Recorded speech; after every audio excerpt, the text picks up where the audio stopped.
Hey everybody, let's go over this topic of training for strength rather, or versus, and how it differs from training for muscle mass in my experience. Some people don't differentiate these things, um, I'm sure.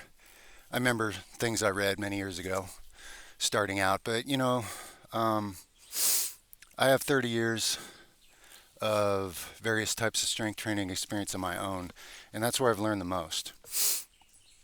Trial and error and observation, etc., scientific process, using reason. And what I do, it's pretty simple, um, because here's why. I found that strength, as far as like a one rep max on some lifts, say, for me has a lot more to do with nervous system efficiency and function and firing, and then learning the movement and coordinating it, to figure out your best leverage, etc., best firing pattern, all that kind of stuff. And muscle mass is totally different. If you want to get muscle mass, you have to, I hesitate to use the word punish because it's not punishment to me, it's a joy, but you have to overwhelm a muscle to make it mutate, right? Now, these are very different things. Very different things. There's crossover. These things exist in each other's sphere, but they're not the same thing. And through lots of trial and error, I found that I can focus on one at a time, and then each one feeds the other. Left. It's it's like handing off the baton between let's gain some muscle, and now we hand it over to the guy who's going to train it to max out on something, and then we hand it back to the guy that's going to gain some muscle. And these things keep progressing forward together, but in stages.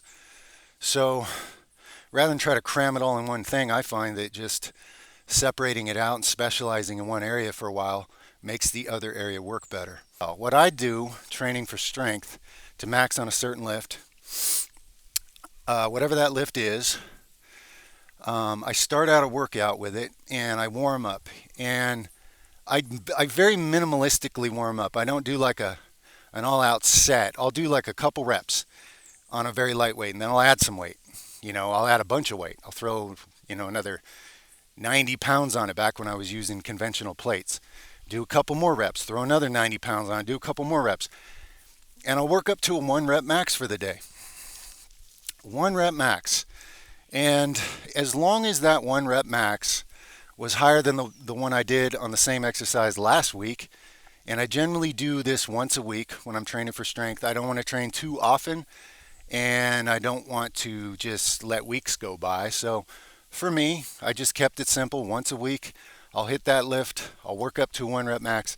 As long as it's higher than the last time, which it almost always is, because my nervous system learns quickly and finds out the leverages, the mind-muscle connection, the whatever agility of movement might be involved in that lift. All these things come together fast from many different stages and years and iterations of training. That's part of it.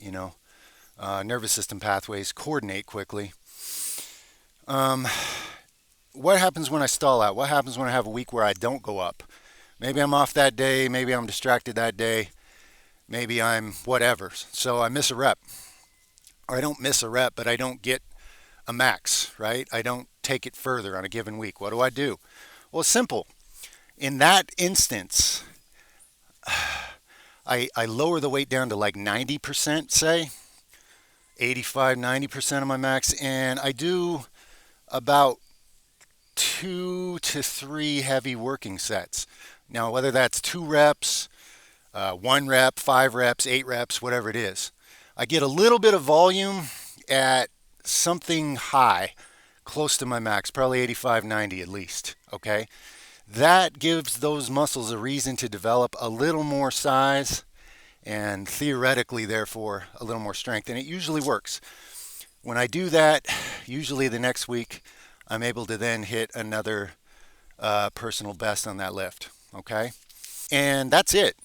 That muscle group that I've selected some exercise I want to max out on, that's the way I train it until I'm done hitting that personal best and I'm satisfied, and then I'm going to shift stages again. That's all I do for that muscle group.